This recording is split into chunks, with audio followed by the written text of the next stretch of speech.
knocked him down, knocked him out, woke him back up, whooped on his ass. Somehow his chain fell in my hand. I don't know how it got in my hand, but it fell in my hand. Then all of a sudden his Rolex started jumping off and coming into my hand. I don't know how that happened. And I was like, he can have his chain back, bro, as long as he come back and fight me again. Oh shit, in the strength that the brother's an entertainer. Other than that, he ain't no gangster. What about the Ice Cube? Ice Cube was a great kid, just a nice kid. So Ice Cube wasn't gangbanging at all? No. All this gangbanging stuff from someone that doesn't gangbang at all? Fuck me up. Yeah? It fuck who? Back in the 90s, before Shawn Fonteno became known to the world as the voice of Franklin in Grand Theft Auto 5, one of the best-selling video games ever, he was out in the streets of LA known as Solo, a rapper with real ties to the Crips. My name is Shawn Fonteno, but everybody know me in the streets as Solo. Yeah, not just Solo. Everybody got love for Big Solo, man. Solo was the nigga. Watch, man. He was also really living that street life, which made him someone you don't want to mess with. At that time when I was living with my grandmother, I was from a neighborhood around here called neighborhood Crips. I got into the streets, man. You know, I was young. I was probably like 12. Meanwhile, Ice Cube was out there portraying himself as a hardcore gangster, even though people from the streets, like Monster Cody, were already calling him out for not being the real deal. No motherfuckers like old bitch-ass Ice Cube. Even Eazy-E took shots at him. In his diss track, Real Mother Effin' G's, Eazy threw direct shots at Cube, saying, "The fact that the bastard is simply just an actor who mastered the bang of the slang of the mental of dudes Compton, Watson, South Central, never ever once have you ran with a turf, but yet in every verse claim you used to do the dirt. But tell me who's a witness to your effing work." So when Cube tried to act tough with Solo, things didn't go how he probably expected. Let's break it down. Solo and Ice Cube. Now, before everything went sideways, Solo and Ice Cube were actually cool with each other. Their first meeting happened when Solo spotted Cube around his neighborhood and decided to walk up and start a conversation. One day, man, you know, I used to run into Ice Cube. He had a Suzuki Jeep and I had one. He had a gray one back in the days. He had Jerry curl and everything, and I ran into him.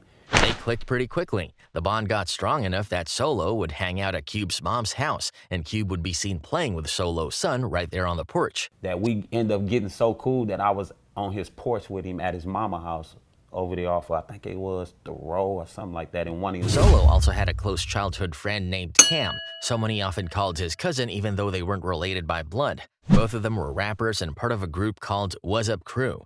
Solo always believed Cam had serious talent, so he made it a mission to help get him signed. He kept bringing Cam up to Cube, saying how dope he was and that Cube should give him a shot. You know, I knew some of the 111s, you know. JD was a real 111, man. Man, free my dude JD, man.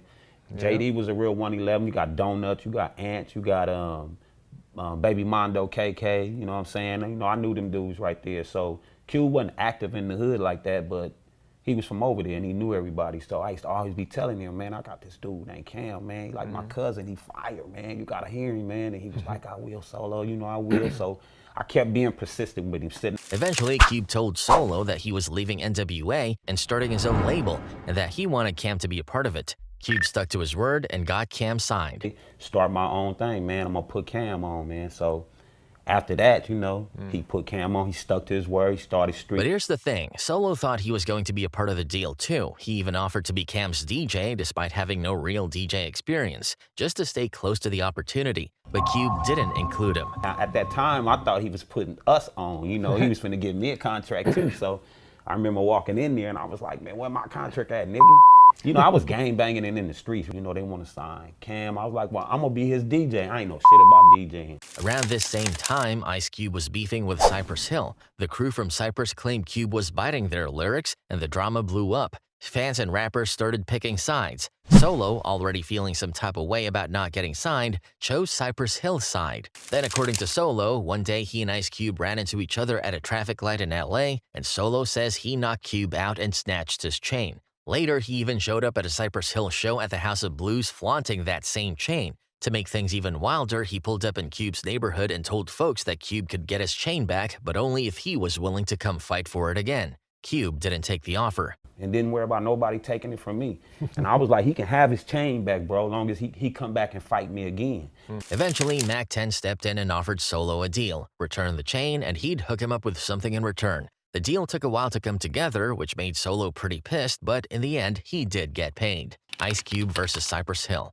Now, if you're wondering how the whole beef between Cypress Hill and Ice Cube even started, here's the backstory. The drama started with a Friday movie soundtrack, which Ice Cube curated. One of the standout tracks on the album was Roll It Up, Light It Up, Smoke It Up, a Cypress Hill song. The group had agreed to contribute that track, but according to Be Real, a member of Cypress Hill, the real problem began when Ice Cube heard another song during their studio session. While listening to tracks for the movie, Ice Cube got a sneak peek of Cypress Hill's upcoming album, Temples of Boom.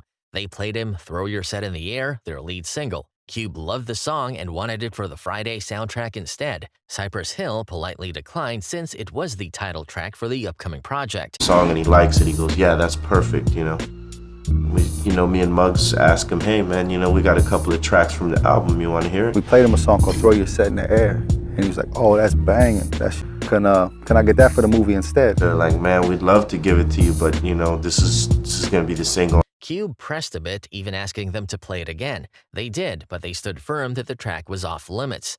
Fast forward to the release of the Friday soundtrack, which came out shortly before Temples of Boom. A friend of Be Real's heard one of the songs on the soundtrack and immediately called him saying, "Did you let Ice Cube use one of your album tracks for Friday?" Confused, Be Real explained that they had only given Cube Roll It Up, Light It Up, Smoke It Up, but the friend wasn't talking about that track. He was referring to something that sounded suspiciously like Throw Your Hand to the Air.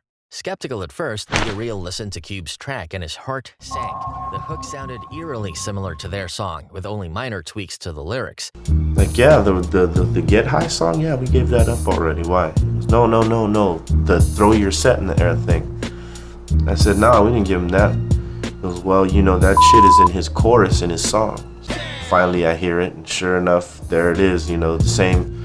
It's like some of the words are changed around, but for the most part, the chorus is the same. Feeling betrayed, Be Real aired his frustrations to the studio, and word quickly got back to Ice Cube through Mac 10. Cube, trying to address the situation, called Be Real to hash things out. He claimed it was all a misunderstanding and the matter died down. Then Ice Cube later invited Be Real to the studio to record a guest vocal for Caution, a group signed to Lynch Bob Records. During the session, Be Real heard a few lines from a song that sounded almost identical to lyrics from Temples of Boom. He couldn't believe it. Was Cube trying to lift from them again? Be Real noticed that Cube seemed to pick up on his reaction because when he stepped out of the room and came back, the lines had been removed. To Be Real, this was proof that Cube had been caught red-handed once more. And I heard a couple lines that were the same things I used on the Temple of Boom record. And I thought to myself, wait a minute, that's my line. In my opinion, I felt like he saw my reaction, and I walked out of the room for a second to make a phone call. When I came back, the line was gone. This was the tipping point for Cypress Hill. Be Real went back to his crew, told them what happened, and they decided it was time to take action. The group released No Rest for the Wicked, a scathing diss track aimed squarely at Ice Cube. When Cypress Hill dropped No Rest for the Wicked, Ice Cube didn't take it lying down. Known for his sharp pen and fearless approach to beefs, Cube decided to retaliate, and he didn't hold back. This time, though, he brought Mac 10 onto the equation, and the two went straight for Cypress Hill with their diss track, King of the Hill. Mac 10, still early in his career, didn't hesitate for a second to jump into the fight, even though he had never met anyone from Cypress Hill personally. Loyalty was everything to Mac, and Ice Cube was his guy. It mattered to Mac that Cypress Hill members were fellow Bloods. His allegiance to Cube came first. The beef between Ice Cube and Cypress Hill grew deeper as both fans and artists began taking sides. Tensions in the Los Angeles rap scene were already high, and this feud only added fuel to the fire. With tensions running high between Cube, Mac 10, and Cypress Hill, people began worrying that the beef could escalate beyond music. Thankfully, cooler heads prevailed, and the beef never spiraled into real-world violence. As the situation calmed down, Mac 10 found himself playing an unexpected role in resolving the conflict. According to Mac, someone gave him Be Real's number and told him that Be Real wanted to talk. Mac agreed to the call, and the two had an honest conversation. Mac explained that his loyalty to Ice Cube meant he had to ride with him during the feud, even if it meant going against fellow Bloods. Be Real, to his credit, said he understood and wasn't mad at Mac for sticking to his principles. He gave me Be Real number and said Be Real want to holler at you. He asked me, so what's it going to take for you and Cube to squash this? I said, just like you, all he's got to do is call me. And I explained to him where I was coming from. Nigga, I don't got nothing to do with it, but that's my homeboy, and I'm riding with him. He said, you know what, homie? I can respect that. I can't even be mad at you. I respect that. If that's where you coming from with it, Mac, I respect that. Cube That phone call proved to be the turning point. Mac 10 managed to convince Ice Cube to get on the phone with B Real, and the two finally talked things out. The beef was officially squashed, putting an end to one of the more intense rivalries of the era. As for Solo, after a while, he and Ice Cube ended up sitting down and talking things out. They were finally able to squash the beef and move past it. Years later, Solo even admitted he was in the wrong back then and now refers to Cube as family. It was a misunderstanding on my behalf. And now that it's over with and long over with, I understand that I did it the wrong way. You know, and me and him talk, and we, like, you gotta remember, man, that's my boy. Ice Cube versus Above the Law. But the drama with Solo and Cypress Hill wasn't the only time Cube found himself in some serious beef. For someone who wasn't really from the streets, Cube had a habit of getting into some of the most dangerous situations. Another example was his beef with the group Above the Law. After Cube left NWA, Eazy-E signed the gangsta rap group Above the Law, who repped Pomona. Naturally, they inherited the beef. Where Ice Cube gets into it with guys from Ruthless. Right. And I guess it was at a music seminar. And so I believe that was, you were involved in all that? Tensions started heating up in 1990 while the group was promoting their debut album, Livin' Like Hustlers. During an LA Times interview that April, group member Gomac threw some shade at Cube, questioning his street credibility. We had an interview with LA Times. LA Times asked us, what's the sound, what signatures y'all music and everything. I want to say Gomac said, oh yeah. He claimed that Cube's hardcore lyrics weren't really based on his own life, but were actually inspired by their lifestyle. I like Ice Cube that went away to college and come back and act like this big time gangster in NWA, which at the time, that's what he was. You know, he was a dude that was really sharp with the pen, was kind of a schoolboy, you know. Never hustled the street, never banged in the streets. Cube didn't take the insult too seriously, but he didn't let it slide either. He fired back with a slick response. New Jacks from Pomona should only talk about the 10 freeway, referencing the highway that ran through their city. LA Times wanted to reply to that. On the interview, he said New Jack niggas from Pomona should only talk about the freeway because that's the only thing that's going through that motherfucker. When the interview dropped, Eazy-E wasted no time stirring the pot. He called up Code 187, the leader of Above the Law, and asked, did you read the paper? Once 187 saw it, he was heated. He told Eazy straight up that he was going to put hands on Cube. Eazy tried to talk him down, but 187 wasn't trying to hear it. As fate would have it, he didn't have to wait long to see Cube in person. That same night, April 7th, 1990, Above the Law was headlining a show at the Anaheim Celebrity Theater, and Cube was backstage doing a magazine interview. In the hallway, he and 187 crossed paths and exchanged a few words, but nothing popped off right away. So he come, me and meet up in the hallway, said, what's up with that bitch ass shit you said in the newspaper? You trying to play me like a buster or something, homie? Like, oh, you a bitch ass nigga too. Like I said, what's happening? You want to get down? Oh yeah, what's up? So that changed when Cube later stepped into Above the Law's dressing room and confronted 187 at the doorway. That was all it took. Just like that, a fight broke out. So he come back into my dressing room and say, what's up? As soon as he say, what's up? I give him to him a 2-piece hot one. Boom, he fall through the door. It was a rough brawl, but Cube wasn't backing down. He held his own and didn't let 187 get the best of him. The fight eventually ended, but the tension didn't. So Cube didn't back down either. No, he didn't. He didn't back down. He got socked out, but he didn't back down. By this point, Cube wasn't rolling solo anymore. After leaving NWA, he built his own squad, the Lynch Mob. These weren't just rappers. They were activists, street dudes, and the kind of people you didn't want problems with. So when Cube and Above the Law ran into each other again at the Marriott Marquis in Times Square for the 1990 New Music Seminar, it didn't take long for things to get violent again. This time, Cube had stepped away to speak on a panel, but his crew was still around. Words were exchanged, tempers flared, and before long, another fight broke out between the Lynch Mob and Above the Law. It was a serious brawl, but by the end of it, Cube's side had made their point. Ice Cube versus Tupac. Then there was Ice Cube's beef with Tupac. In the beginning, Cube and Pac were tight. Tupac looked up to Cube as one of the pioneers of gangsta rap, and the two even linked up on a track called Last Words. But somewhere along the way, their relationship started to strain, with a series of incidents supposedly causing tension between them. I dig Ice Cube. I looked up to him. But because I looked up to him and I studied his style, mastered his shit, I know what he's doing.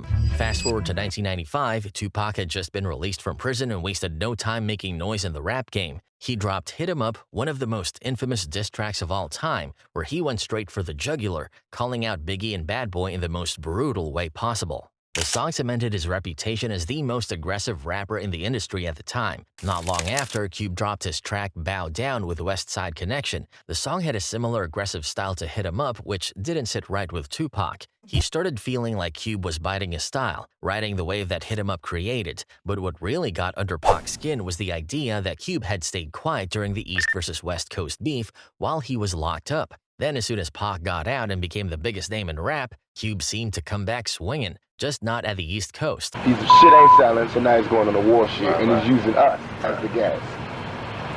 He just dropped some shit called Bad.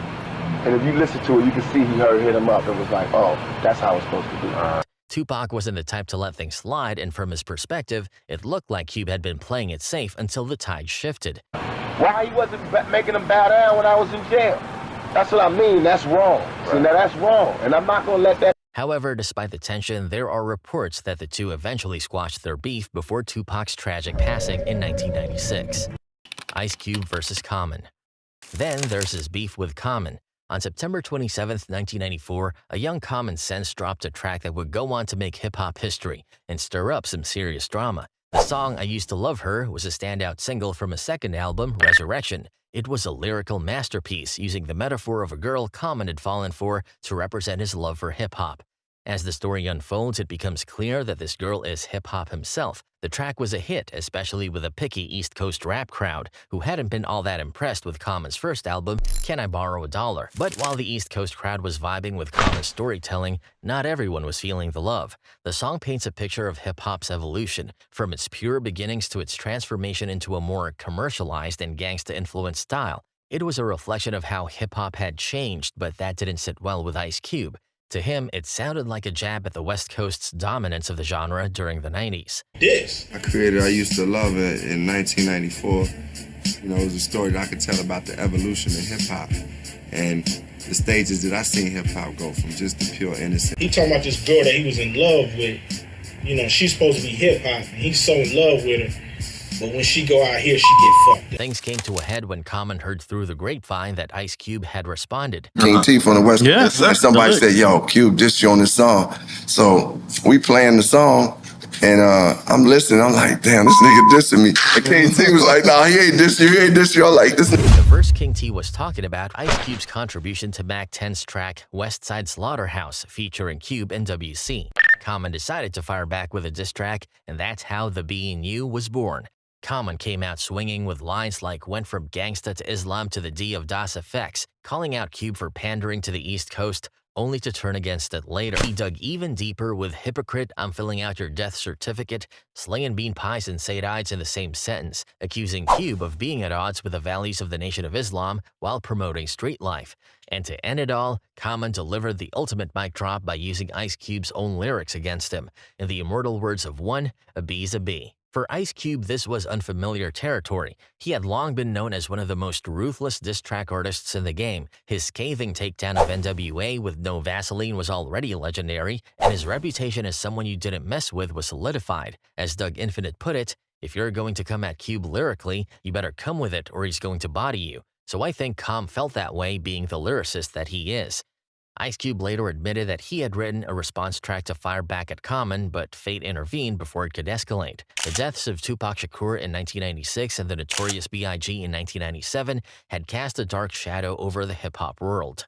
On April 3, 1997, less than a month after Biggie's tragic death, Farrakhan organized a peace summit at the Nation of Islam's headquarters in Chicago. It was a historic gathering, bringing together some of the most prominent figures in hip-hop, including Snoop Dogg, The Dogg Pound, Bone Thugs and Harmony, Nate Dogg, Too Short, Fat Joe, Mac 10, WC, Channel Live, Chuck D, and of course, Common and Ice Cube.